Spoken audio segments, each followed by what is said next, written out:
He waited until our own son's wedding to say he was leaving me. Said it right into the microphone, like it was just another line in his toast. By the time the cake came out, my hands couldn't stop shaking. The hall smelled like roses and butter. You know that fancy kind of scent that sticks to your dress and your hair? That was everywhere. I wore my soft blue cardigan over a navy dress with tiny pearls at the collar. Nothing too showy, just neat. I wanted to look decent in the pictures. And I was so proud, baby. Our boy, my only son, was finally getting married. The DJ tapped the microphone. Everyone started clinking glasses. The room glowed. My son had that happy, fresh look new husbands have. His bride leaned into him with a smile that made the whole place warmer. I remember thinking, this is the kind of night you work your whole life for.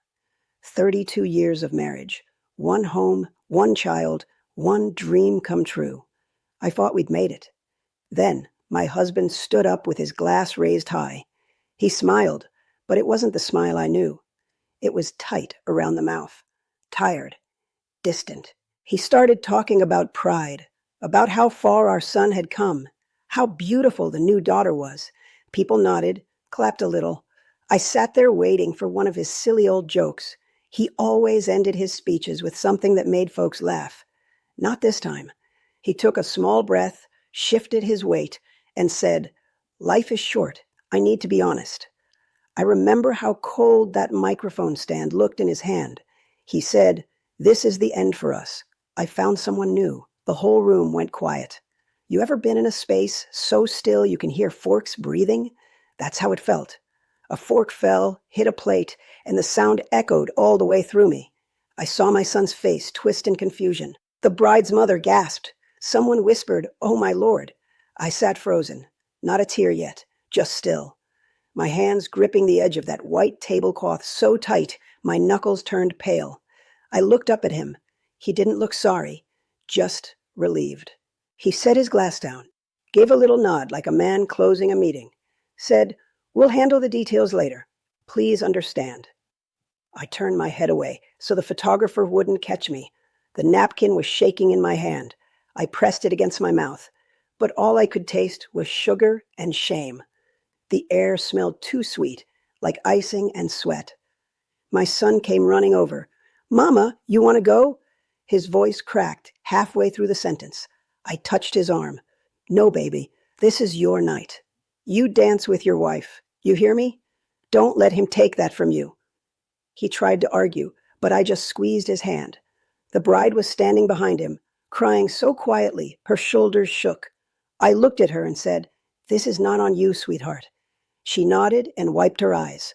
My husband had already turned his back, talking to someone near the bar, like he hadn't just torn the ground out from under me. The DJ didn't know what to do. He said, "All right, folks, let's get back to celebrating," and played something upbeat. People tried to move, but it looked wrong, like puppets whose strings had been cut. I sat there staring at the cake, white frosting, gold trim. I lifted the fork. My hand trembled so bad the piece fell apart before I could taste it. You understand what I mean, baby? There are hurts that don't make you cry loud. They make you quiet, like your whole body's gone numb. Later in the restroom, I stood at the mirror under those bright fluorescent lights. My face looked older than it had that morning. I ran cool water over my wrists, stared at my reflection, and said out loud, "You can stand this. You've stood worse." I fixed my hair, wiped the corners of my eyes, and walked back out. Folks avoided looking at me. Some were whispering. Some just looked sorry. I hated that look the most. After the last song, I stepped outside for air. The night was warm. The air smelled like cut grass and car exhaust. My son followed me. His tux jacket was off, shirt collar open. He looked so young again, like my little boy. He said, "Mama, why would he do this here?" I put my hand on his cheek. "Because some people want an audience when they do their wrong." He nodded, but didn't say a word. We just stood there, listening to the crickets. And I wish I could tell you that was the end of it, that the worst was over once that music stopped. But what he did after the wedding made that toast look small. You hear me? That was only the beginning. At night, I came home alone. The house didn't sound right. It was the same place, the same furniture, the same clock ticking on the wall, but everything felt hollow. I set my purse on the table and just stood there for a minute, listening to the quiet. You ever walk into your own house and feel like a stranger? That's what it was like. I took off my shoes by the door. My feet ached, and my legs were sore from standing all night pretending I was fine. I hung up my blue cardigan on the hook he built years ago when we first moved in. I used to love that little squeak it made, but now it just sounded sad. The kitchen light was still on. The air smelled faintly of lemon cleaner and the chicken casserole I'd made earlier that day. I thought maybe I'd make some tea, something warm to fill the emptiness, but I just stood there holding the kettle like I'd forgotten what to do next.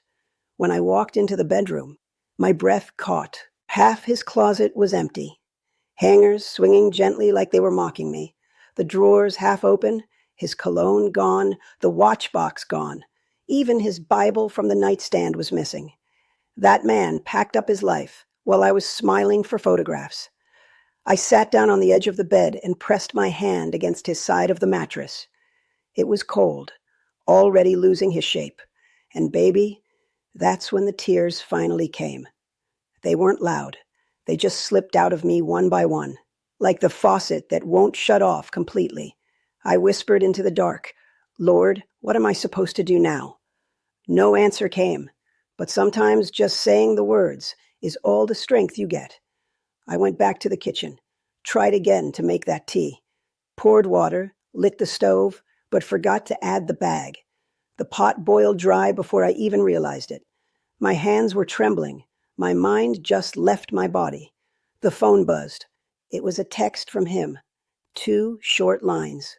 "Don't make this harder. We'll talk tomorrow." That was it. No sorry, no explanation. Just like a man sending directions to a delivery. I stared at those words until the screen went dark. My chest hurt, not like heartbreak, more like someone pressing down on me with both hands. I wanted to call my son, but it was his wedding night. I couldn't take that from him too. So I just sat there at the kitchen table, with that phone face down and the kettle still hissing on the stove. You know that feeling when your soul gets tired before your body does?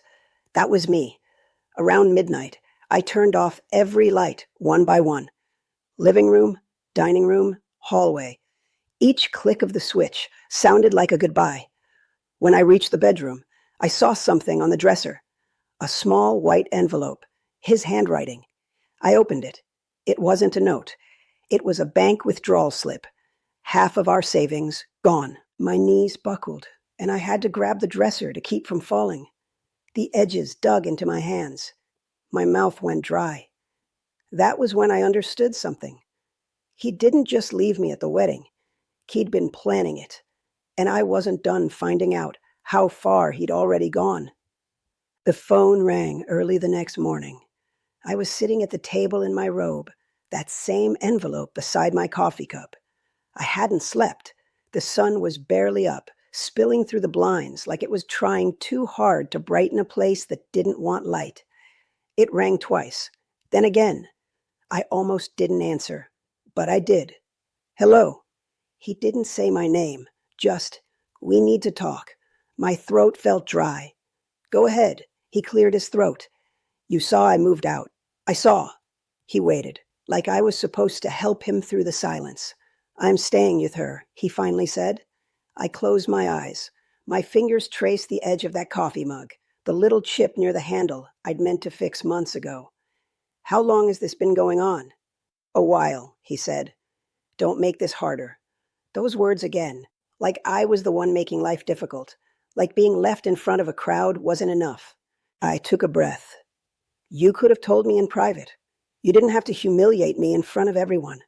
He sighed. "It wasn't meant to be cruel. I just wanted to be honest."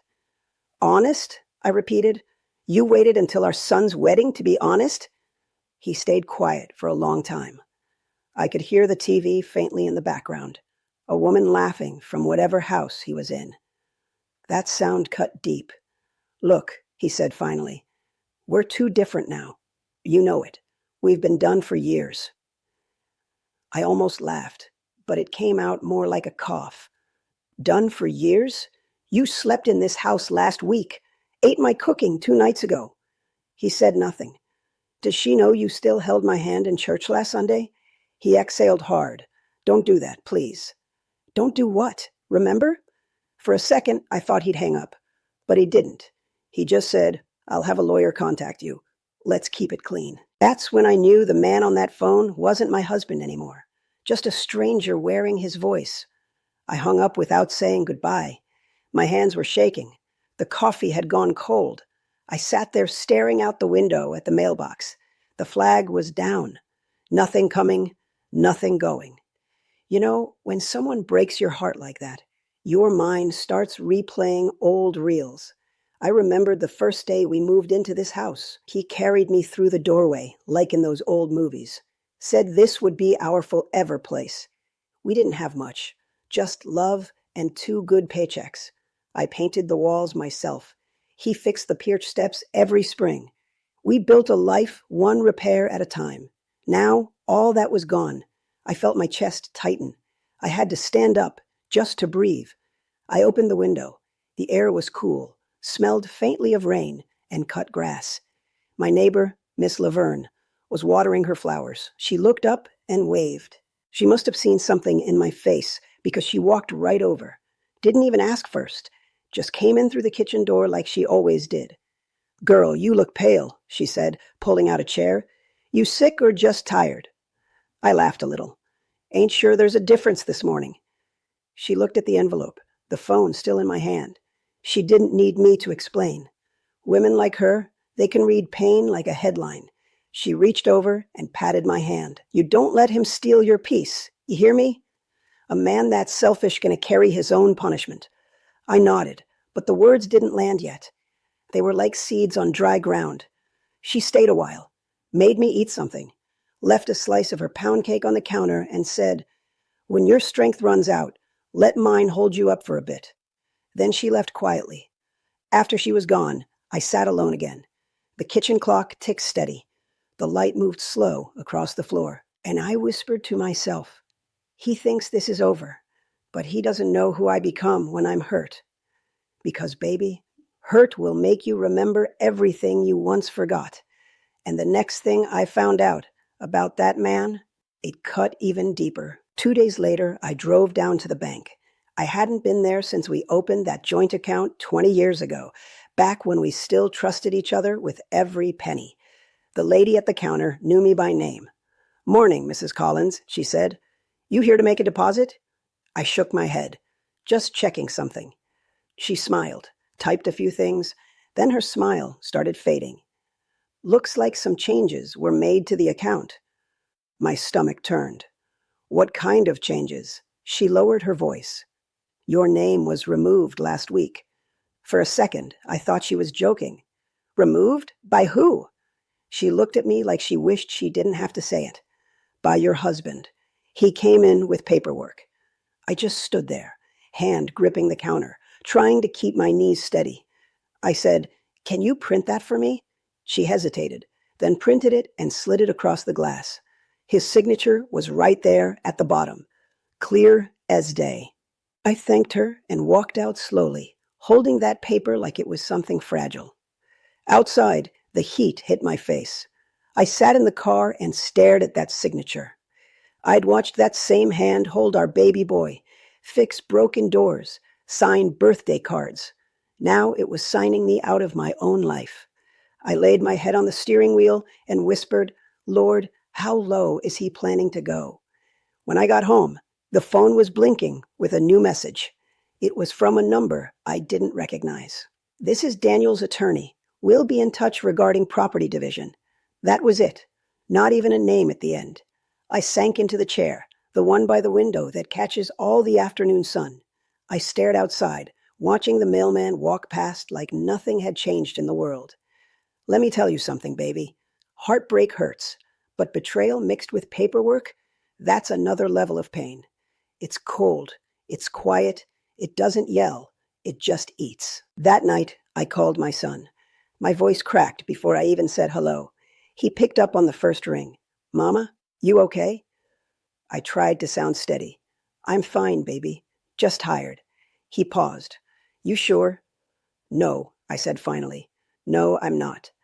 There was a long silence. Then he said, I'm coming over. I told him no. You just got married. You need to be with your wife. I'll be all right. Mama, you don't sound all right. I smiled a little through the ache. I'm strong. You know your mama. He sighed, but he let it be. At least promise you'll eat something. I will, I said, though I didn't mean it. After we hung up, I just sat there, listening to the clock tick. Each sound felt like a countdown. The air conditioner kicked on, humming low like a lullaby for a life that didn't exist anymore. Later that evening, I opened the drawer under the phone stand. There was an old photo album there, dusty and half forgotten. The first picture was our wedding day. Me in a lace dress, him in a brown suit that didn't quite fit his shoulders. We were smiling so big, like nothing bad could ever touch us. I closed it quick, couldn't look anymore. My chest hurt too much. You know what I realized that night? You can build a whole life with someone and still end up a stranger in the same house. And when a person starts erasing you, they don't stop with money. They keep going until your name, your voice, your place at the table all disappear. I thought losing the money was bad. But what I found out next, it showed me just how deep his betrayal ran. A week later, people started talking. Not to my face at first, but I could feel it. The phone calls got shorter. The church ladies stopped asking me to sit at their table after service. Even the mailman gave me one of those half smiles, like he knew something he wished he didn't. You know how gossip moves, baby. Faster than light, quieter than sin. By Wednesday, it reached me straight. Miss Janet from the choir came by with a casserole and a question she pretended was concern. I heard Daniel's been staying somewhere else, she said, eyes wide and full of pity. I just nodded. He made his choice. She bit her lip, leaned closer like she couldn't help herself. They're saying you two been having trouble for years. Is that true? I looked right at her and said, Janet, people will always try to fill silence with their own stories. But the truth, don't gossip. That shut her mouth for a second. She left the casserole on the counter, muttered something about prayer, and hurried off. When she closed the door, I finally let my shoulders drop. My hands were trembling. The walls felt smaller than ever. That night, I turned on the news just to have voices in the room. But my mind was somewhere else. I kept seeing the look on folks' faces at that wedding. The whispers. The pity. Like I was the fool who didn't see it coming. I got up and started cleaning. Scrubbing the counter, wiping the fridge. I even polished the sink until it shined. You know that kind of cleaning that isn't about dirt? It's about control. While I was washing dishes, a memory came back. The first time I met him. I was 28, working part-time at the school cafeteria. He came in to fix the air conditioner, walked right up to me, and said, "You look like you could use a fan." Corny as ever. I laughed. That man could charm a cloud out of the sky back then. He didn't have much, but he had big plans. Said he wanted to build us a little life. I believed him. We moved into a 2-bedroom apartment that smelled like new paint and hope. When he lost his job, I picked up extra shifts. When he went back to school, I made sure dinner was waiting every night. Now look at us. All that history folded up and thrown away like an old receipt. The next morning, I went out to the store. Needed milk, bread, something to do. As I was walking down the aisle, 2 women from the church were near the cereal section, whispering. One of them looked right at me and then turned quick. I didn't say a word. I just picked up my milk and left. When I got home, I sat at the kitchen table and laid my head down on my arms. The smell of that casserole filled the room. Too heavy, too rich. I pushed it away. Let me tell you something, baby. It's one thing to be betrayed by a man, but it's another kind of pain when your community starts treating you like a rumor. That evening, my phone buzzed. A message from my daughter-in-law. Just checking on you, Mama. We're thinking of you. It made me cry, that little bit of kindness, because even though she didn't say it out loud, I could tell she believed me. When night came, I found myself back in the kitchen again. Same chair, same clock ticking too loud. I wiped the table 3 times, even though it was clean. My reflection stared back from the shiny surface. I looked like a ghost of myself. I whispered, "You still here, girl? You ain't done yet." Then I said a small prayer. "Lord, don't let this break me down to nothing. I've been through too much to lose myself now." But deep down I could feel it. The cracks were spreading, and the next blow, when it came, didn't hit my pride. It hit my body. It started with a tightness in my chest.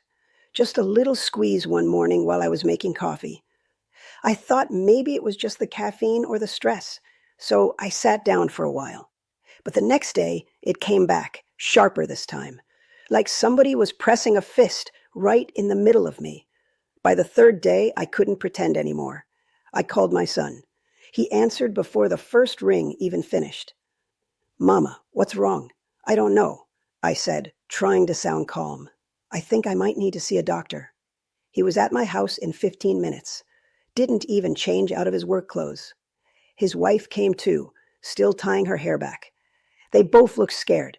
He helped me into the car, his hand shaking on my arm. "You should have called sooner," he said softly. "I didn't want to worry you, baby." He gave me that look only a child can give their mama. Part anger, part fear, all love.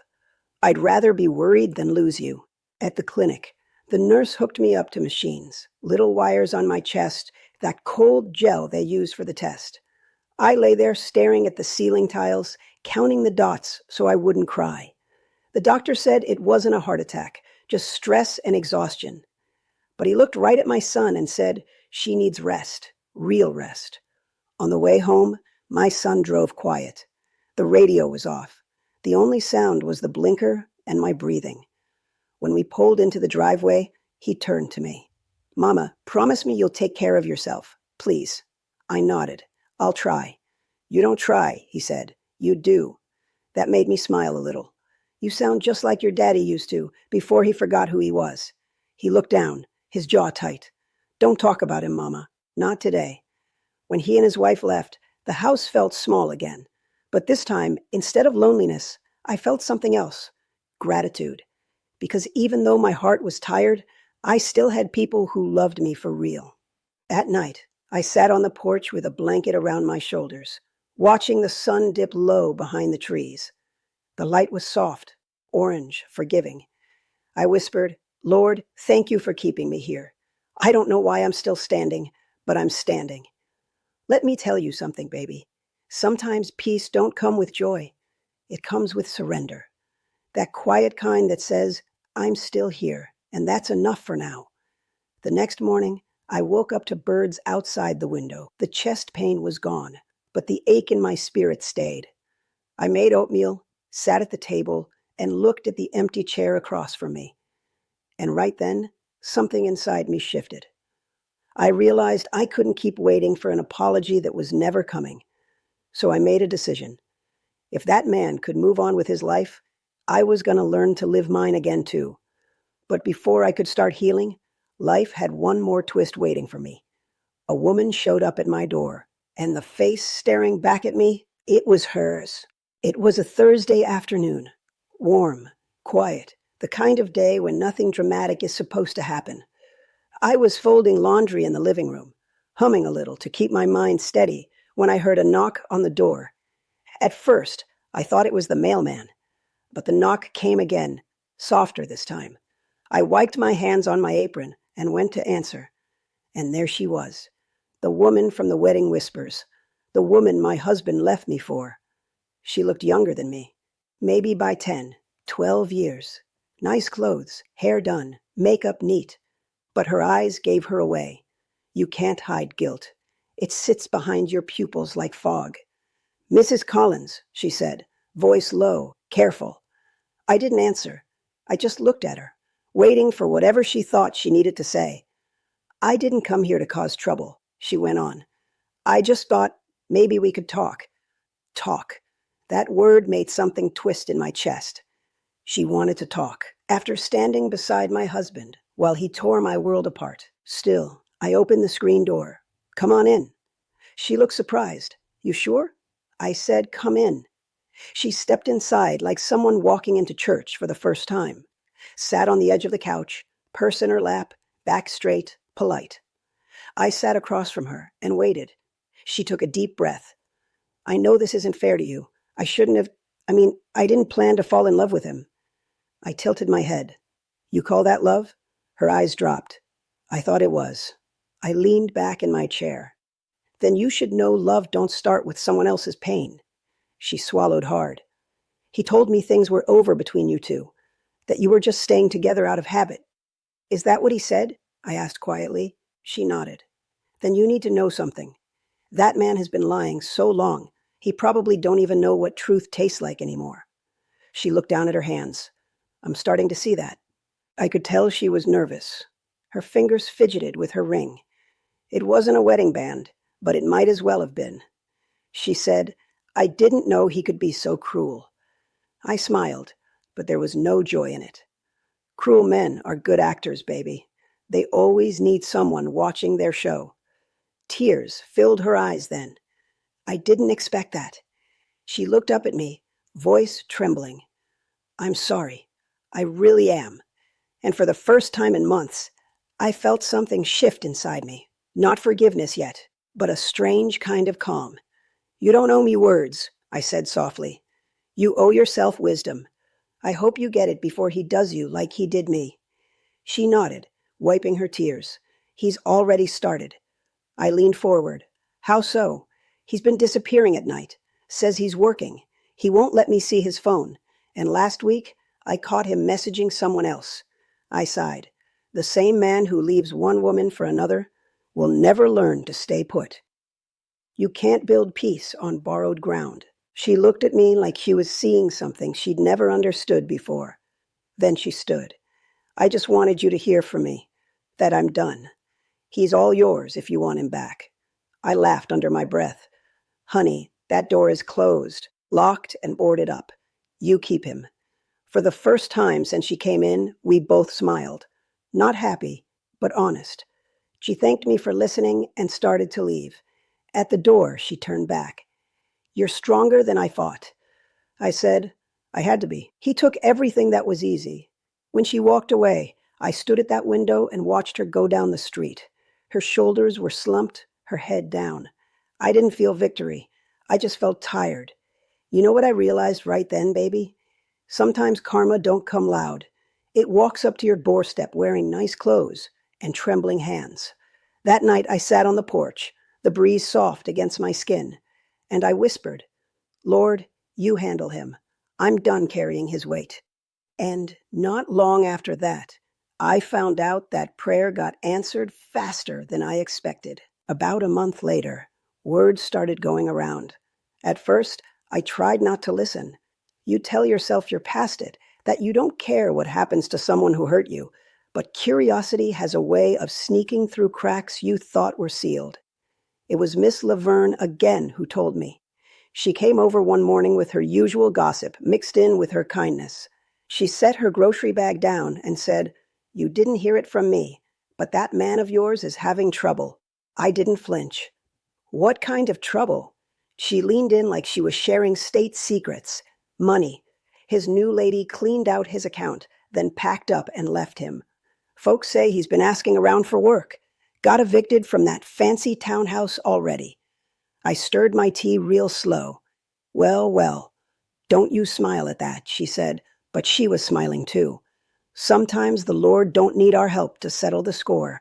I laughed for the first time in what felt like years. It wasn't joy, exactly, but it was light.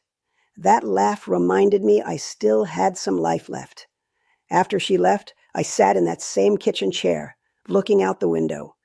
For the first time, the view didn't feel heavy. The world had kept spinning, and I was still here. You ever notice that when you stop chasing explanations, peace starts tiptoeing back in? That's what happened to me.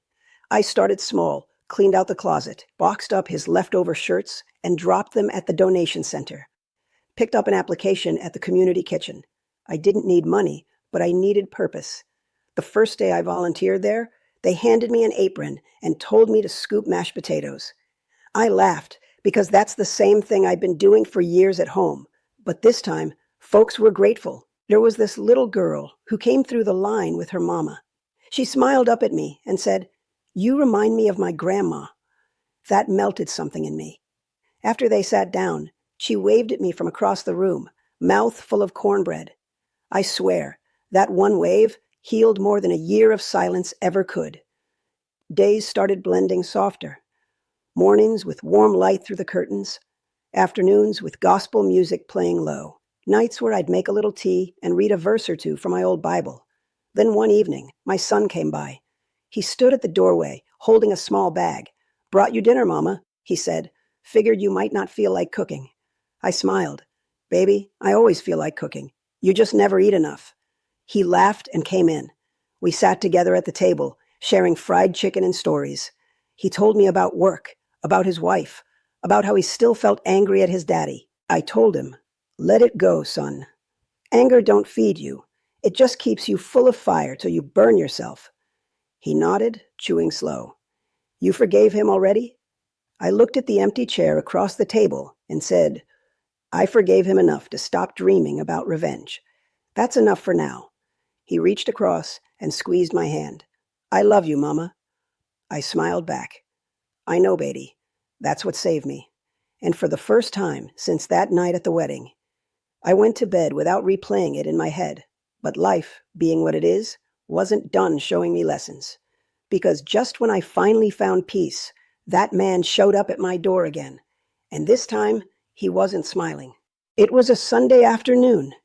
The sun was pouring through the lace curtains, the kind of light that makes dust float like glitter in the air. I had just finished watering the plants when I heard a knock at the door. I thought it was my son, maybe dropping by after church. But when I opened it, there he was, the man who had left me broken, standing on my porch like nothing ever happened.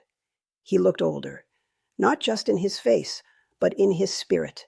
His shirt was wrinkled, hair uncombed, and those proud shoulders of his had fallen forward. He wasn't wearing his ring anymore, and I noticed the tan line where it used to be. He cleared his throat. "Hey, I didn't move. What do you want?" He looked down at his shoes, then back up at me. "Can I come in for a minute?" I crossed my arms. "Why?" He hesitated. "Because I owe you an apology." I studied his face. I saw no flowers, no gifts, no effort. Just a man whose pride had finally run out. I stepped aside anyway. He walked in slow, looking around like the place was unfamiliar. "You changed the curtains," he said. "I changed a lot," I replied. He nodded, rubbing his hands together. "You look good." I gave him a small laugh. "I look free." He winced a little. "Guess I deserved that." We sat at the table, the same table where we'd shared breakfast every Sunday for 30 years. The same table where he used to read the newspaper while I poured his coffee. Now, there was nothing left between us but air and memory. He finally spoke.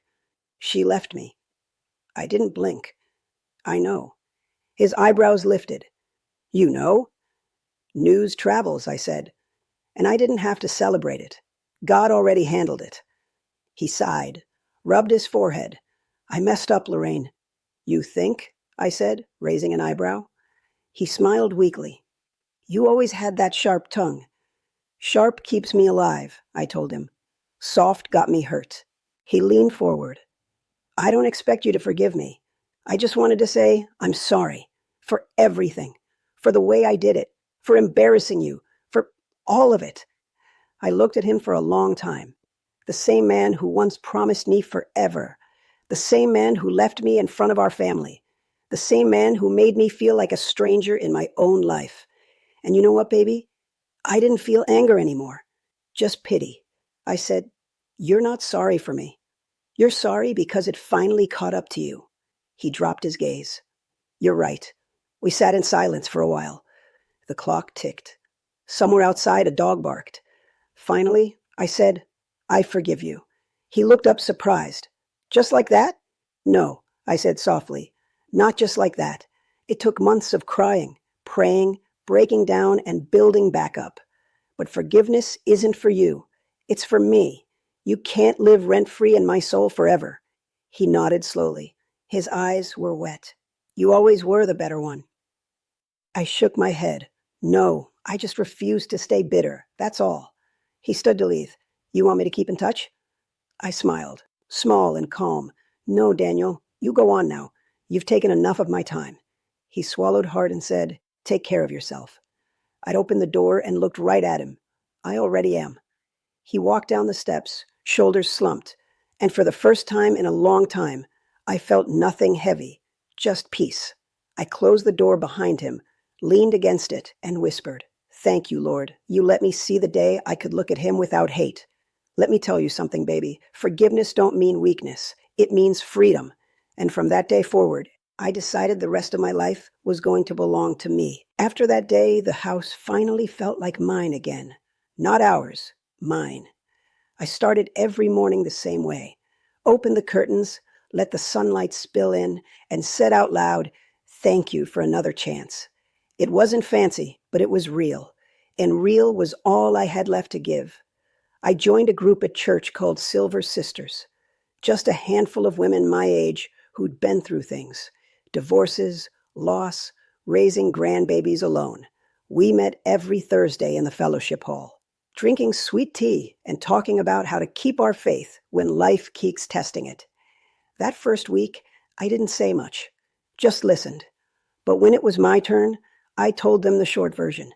The wedding, the betrayal, the quiet nights, the way forgiveness had set me free. One lady reached over and squeezed my hand. "You don't look like what you've been through," she said. I smiled. "That's called grace, baby." After that, I started cooking again. Not because I had to, but because I wanted to. Sunday dinners with my son and his wife became my favorite thing.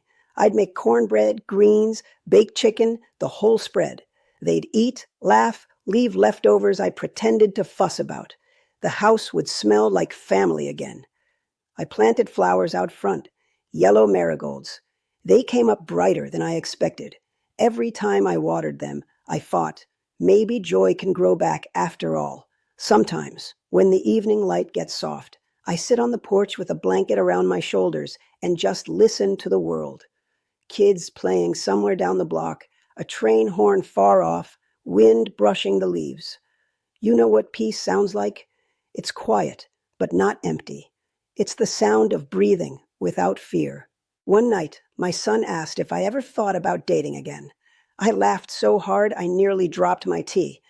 "Baby, I'm dating myself now. I take myself out for breakfast, talk to myself kindly, and bring myself home safe." He laughed too, and that sound felt like healing. Sometimes I still think about the man I used to love. Not with anger, not even sadness, just understanding. He made his choice. I made mine, and mine was to live. If you're listening to me right now, baby, I want you to remember this. When someone leaves you standing in your own storm, don't waste your life waiting for them to come back with an umbrella. Just learn how to dance in the rain, because pain passes, loneliness fades, but strength, that stays. I'm not who I was on that wedding night. That woman broke, but this woman right here, she built herself back, one sunrise at a time. And if you're sitting where I once sat, wondering if you'll ever feel whole again, let me tell you something. You will. Keep breathing. Keep praying. Keep showing up for yourself. Because the fact that you're still here means your story isn't over yet. Spring came faster than I expected that year. The air was softer. The morning smelled like dew and lilac, and for the first time in a long while, I woke up without that heavy stone sitting on my chest. I started walking in the mornings, just around the block, slow but steady, waving at neighbors I used to hide from. Miss Laverne joined me a few times, always bringing a little story to tell. "Girl," she'd say, "the world's still spinning, and look at you, spinning right with it." Sometimes I'd laugh. Sometimes I just hum a gospel tune under my breath. That hum became a kind of prayer, not asking for anything, just saying thank you. One morning I passed by the old park, where Daniel used to take our boy to play. The swings were empty, but I could almost hear the echoes. That soft creak of the chains, that high-pitched laughter that used to fill the air. For a moment it hurt, but then it felt sweet, like memory had finally turned into something I could hold without bleeding.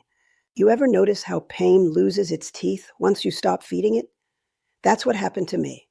I started keeping a journal. Nothing deep, just notes about the day. What I cooked, who called, what made me smile. On one page I wrote, "Today I laughed, and it felt normal." That might not sound like much, but to me, that was a miracle. One evening, my daughter-in-law came over with a little surprise. She handed me a framed photo from the wedding. It was of me and my son dancing. My eyes were closed. His arms were around me. And even though I'd been broken that night, the picture didn't show pain. It showed love. She said, "I know it was a hard night, Mama, but I wanted you to remember the part that was beautiful too." I hugged her tight. "Thank you, baby. I needed that." After she left, I set that photo on the mantel. For a long while, I just looked at it. Then I whispered, "See, Lord, even in the middle of my heartbreak, you left me something good to remember." And little by little, that became my truth. There was still beauty hiding under all that hurt. I just had to look for it. One Saturday, I went back to the community kitchen. They had me serving bread this time. A woman came through the line, maybe around my age, eyes swollen from crying. She said, "You look like somebody who's been through it." I smiled. "Baby, I've been through it, over it, and around it. But I'm still standing." She laughed through her tears. "How do you do it?" I said, "You keep living even when it don't make sense. That's all." Later that night, I thought about that woman and realized something. Maybe the reason God kept me here wasn't just to survive. Maybe it was to tell somebody else that they could too. So I made a promise to myself. From that day on, if anyone came to me broken, I'd sit with them until they remembered their strength. Because I know now, the only way to keep your heart soft after betrayal is to use your pain to help someone else heal. And baby, I didn't know it yet, but that promise was about to change my life all over again. A few weeks later, the pastor at church pulled me aside after service. The choir was still humming the last note of a hymn when he said, "Sister Lorraine, I've been hearing about how you've been helping folks down at the kitchen. Would you consider speaking at the women's meeting next month?" I blinked at him. "Speaking? About what?" He smiled that gentle pastor smile. "About surviving storms. About faith." I laughed a little. "Pastor, I don't know if I'm the one to be preaching. I'm still learning how to stand after mine." He said, "That's exactly why you should speak. People need to hear the truth from someone who's lived it." I told him I'd think about it, but deep down, I already knew I'd say yes. That night, I sat at my kitchen table with my old notebook open and the light low. I wrote down what I wanted to say, but the words came slow. Every line felt like pulling a thorn. I didn't want to relive everything, but I also knew my story might be the thing that gave somebody else a little hope. The day of the meeting, I wore my yellow Sunday dress, the one I used to save for Easter. My hands trembled a little as I held the microphone. The room was filled with women, young. That's the room we all met, old, tired, bright-eyed. I took a breath and said, "My name is Lorraine, and I thought my life ended the day my husband left me at our son's wedding." But turns out, that's when it started. The room went quiet. You could feel the listening. I told them how the nights felt endless, how I thought I'd never stop shaking, how forgiveness didn't come easy. I told them how faith isn't a magic wand. It's a hand you grab when you're drowning. By the time I finished, a few women were crying. One of them came up to me and whispered, "I'm where you were last year. My husband left last month, but listening to you, I think I'm going to be okay." That right there, that's when I knew why God let me survive it all. My pain had a purpose now. When I got home, I sat on the porch with a cup of tea and just let the evening breeze wrap around me. The sky was pink and gold, quiet and kind. I thought about how far I'd come from that night at the wedding hall. You know, baby, sometimes healing don't look like dancing or laughing. Sometimes it's just sitting still, breathing easy, and realizing the ache isn't running your life anymore. As the sky turned dark, I whispered, "Thank you, Lord, not for what I lost, but for what I found after. And I meant every word, because somewhere in that long stretch of pain, I'd found myself again. That evening, after the meeting, I came home to a house that finally felt alive again. The air didn't feel heavy. The floor didn't creak with sadness anymore. It was just home, quiet and warm, the way I always hoped it would be. I made a pot of gumbo that night, real slow, chopped everything by hand the way my mama taught me. I let it simmer while gospel music played low from the radio.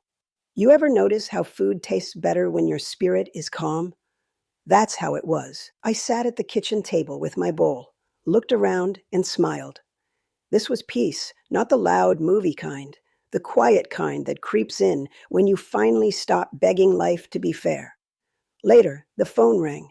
It was my son. "Mama," he said, "you sounded so good tonight. Pastor told me about your talk." I laughed. "Word travels fast in that church." He chuckled. "I'm proud of you." Hearing that made my throat tighten. "You know I just told the truth, baby. That's all." "Well, the truth healed a few hearts tonight," he said. After we hung up, I sat there thinking about what he said. Maybe that was my new purpose. Maybe I wasn't meant to spend the rest of my days remembering pain. Maybe I was meant to guide other women through theirs. The next week, I started writing again, this time on purpose.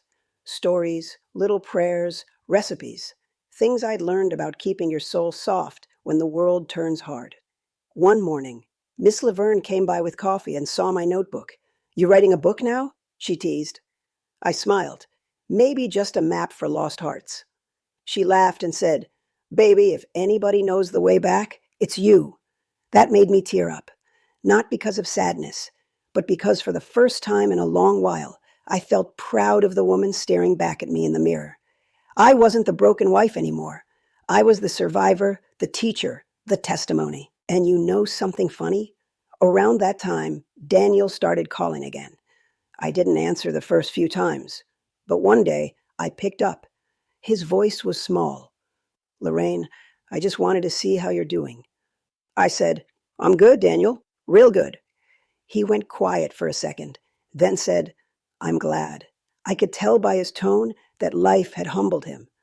I didn't feel bitterness. I didn't even feel satisfaction, just peace. After we hung up, I whispered, "Lord, I think I'm finally done with that chapter." And that night, for the first time in years, I slept all the way through till morning. No nightmares, no replaying old scenes, just rest. When I woke up, the light through the curtains looked softer somehow, and I knew deep in my bones the storm had passed for good. Summer rolled in warm and steady, the kind of days where the air feels thick and the world moves slower. I started spending my mornings on the porch with a glass of lemonade and my Bible open. Sometimes I'd read. Sometimes I'd just sit there, watching the neighborhood wake up. The mail truck, the kids on bikes, the old man down the street watering his lawn like it was a full-time job. One morning, a young woman from church walked by with her baby. She stopped at my gate and waved. "Miss Lorraine," she said, "you got a minute?" I smiled. "For you, always." She came up the steps, bouncing that baby on her hip. "I heard your story at the meeting. I've been meaning to thank you. My husband left last winter. Thought I was going to lose my mind. But hearing you talk made me believe I can make it too." I took her hand. "Oh, you can make it, baby. You already are. You just don't see it yet." She nodded, tears filling her eyes. "Some days it's so hard." I squeezed her fingers. "I know, but the same God who carried me gonna carry you too. You just keep waking up and doing the next small thing." She smiled then, a real one, and said, "I'm gonna hold on to that." After she left, I sat back and thought about how far I'd come. A year ago, I couldn't even stand to hear his name. Now I was helping other women through their storms. Look at God. That afternoon, my son called again. "Mama, we're having a cookout this weekend. You coming?" "I might," I said. "Depends how hot it is." "Mama, you always say that," he laughed. "Well, I earned the right to stay home if I want to," I told him. He laughed again, that same little boy laugh I hadn't heard in years. "All right, but save me some of your potato salad if you do stay home." When we hung up, I started humming that song from church that says, "I won't complain." It rolled out of me like a sigh. I thought about all the nights I cried, all the days I thought I wouldn't make it. And yet here I was, still standing, still breathing, still whole. You know, baby, peace doesn't mean nothing bad ever happens again. It just means you know you'll survive it when it does. That night, I sat on the porch while the sky turned pink, and I whispered, "Thank you, Lord, for the storm and for the calm that came after." Then I smiled to myself because I finally believed it. A few evenings later, I decided to clean out the attic. I hadn't been up there since before the wedding, and dust had claimed every corner. The air was thick, smelled like cedar and old paper. I pulled out boxes I hadn't touched in years, photo albums, Christmas ornaments, baby clothes folded so small it made my chest ache. Then I found a box I didn't recognize. No label, just his handwriting on the top, faint and faded. I opened it slow. Inside were old letters, my letters. Notes I'd written him back when we were young, before we had a house, before bills and grown-up problems. He'd kept them all. There was one from 1989, the year our son was born. I wrote, "You're going to be such a good daddy. I can already see it in your eyes." I sat on the floor and held that paper like it might crumble if I breathed too hard. I thought about the man he used to be, the one who'd rub my back when I was tired, who'd whisper prayers over our son's crib. Somewhere along the way, that man got lost, and for a moment, I grieved him all over again. But then I smiled, because even if he changed, those years weren't wasted. They made my son. They made me who I am. I put the letters back in the box and tied it shut with a piece of old ribbon. "Thank you for the good parts," I whispered. "The rest I release." When I came back downstairs, the house felt lighter, like I'd finally cleaned out more than dust. Later that night, I took out my journal. I wrote, "Forgiveness doesn't erase memory. It just stops the memory from controlling you." The next morning, I took that box of letters and set it in the trash bin by the curb. I didn't do it out of anger. I did it because I no longer needed souvenirs from a story that had already ended. When the garbage truck came, I watched from the window as they lifted the bin and emptied it. And baby, I swear, it felt like watching a piece of my old pain drive away. Afterward, I made myself some breakfast, grits, eggs, and a little toast. I poured a cup of coffee, sat by the window, and realized I was smiling for no reason at all. That's how you know healing is real. When joy starts sneaking up on you quietly, without warning, just because the day feels gentle. And that's when I understood. I wasn't surviving anymore. I was living. One morning that summer, I woke up before the sun. The house was still, the kind of quiet that feels holy. I made my coffee and went out to the porch, wrapped in my old shawl. The air was cool, almost sweet.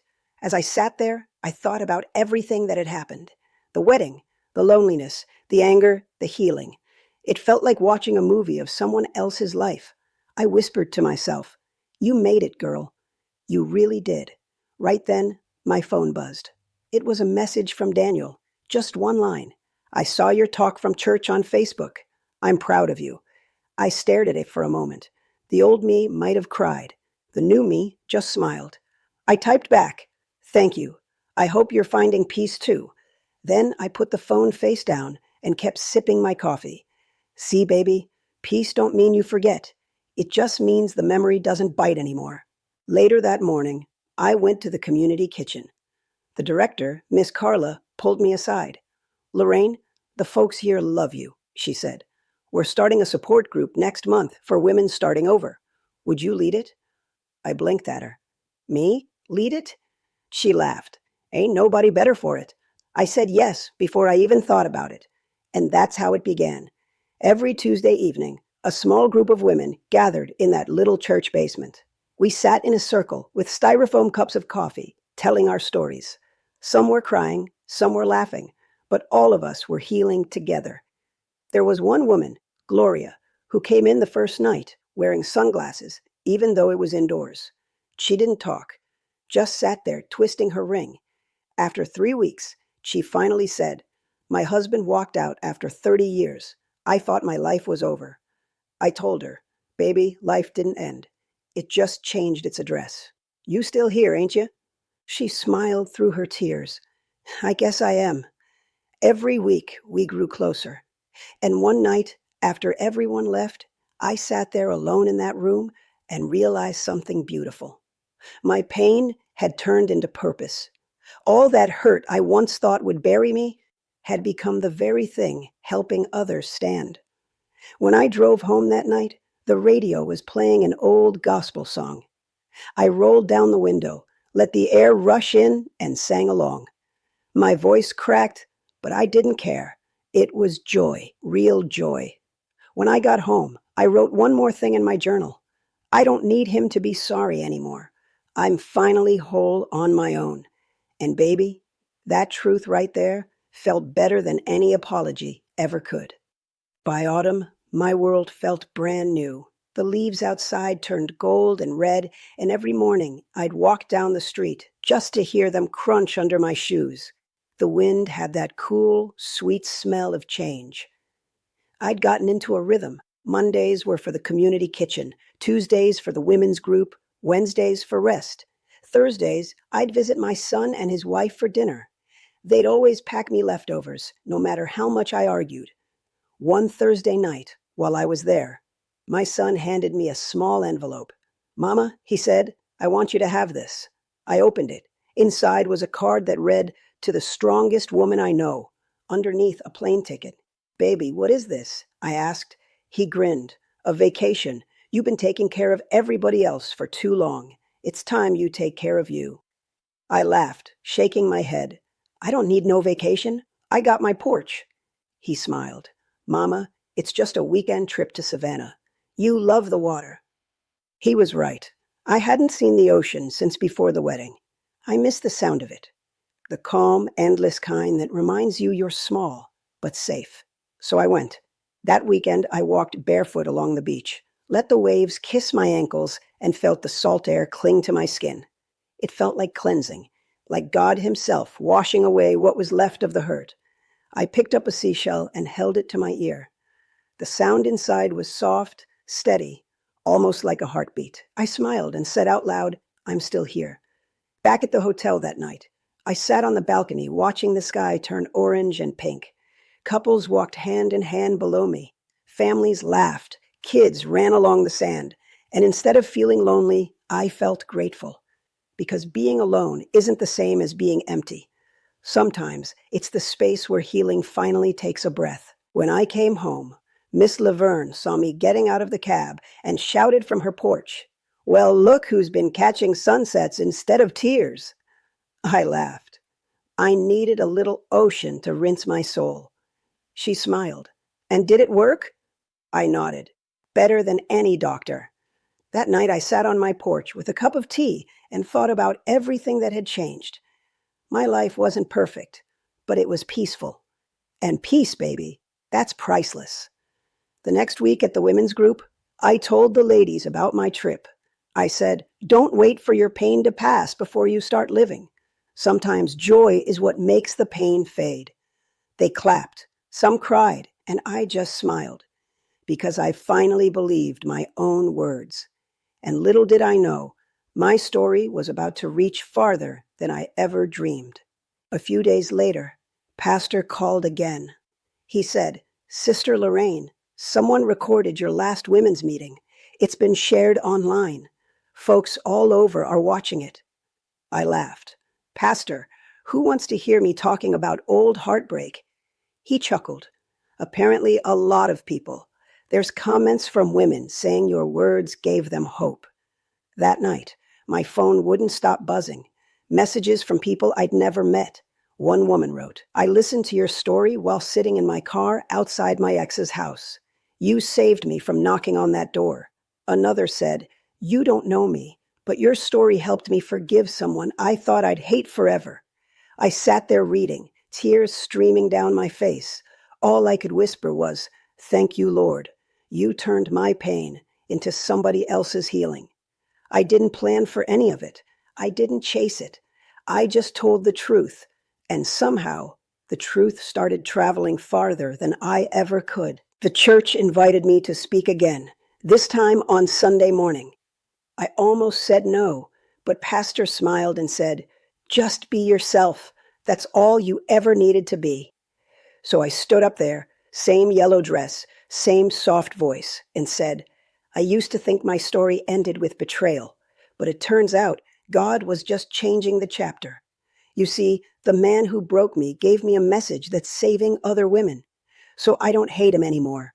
I thank him." The church got quiet. Then one woman shouted, "Amen," and the whole room followed. After service, a teenage girl came up to me. She said, "Miss Lorraine, my mama listens to your videos every night. She told me you taught her not to give up on love." I hugged that child tight. Baby, love don't end when somebody leaves. It just moves somewhere else and waits for you to notice. That night, I went home, made myself some cornbread and greens, and turned on the old jazz station. The music filled the house like laughter. I danced a little in the kitchen, barefoot, not for anyone watching, just because I could. You know, baby, I never thought I'd dance again. But joy came back like an old friend who never forgot my address. And right then, while spinning slow under that yellow kitchen light, I realized something simple but true.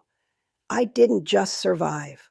I bloomed. After that Sunday, things changed in ways I never expected. The church started getting letters from other towns, even other states. Women were asking if I'd come speak at their gatherings. Some of them said they played my recording in small groups. Others said they listened to it when they couldn't sleep at night.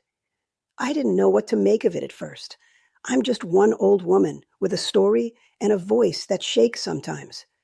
But Pastor told me, "Lorraine, when God gives you a story that powerful, you don't hide it, you share it." So I did. I started traveling a little, not far, just in nearby towns. I'd tell the same story each time, but somehow it never got old. Every place I went, women would line up after to hug me, cry on my shoulder, whisper, "You told my story." One woman pressed a note into my hand after a meeting.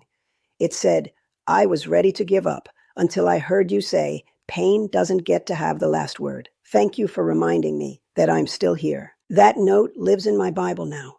I keep it there as proof that no pain is wasted when you hand it over to purpose. Back home, I settled into my new rhythm. Mornings with prayer, afternoons writing letters to women who'd reached out, evenings on the porch with a blanket and a cup of tea.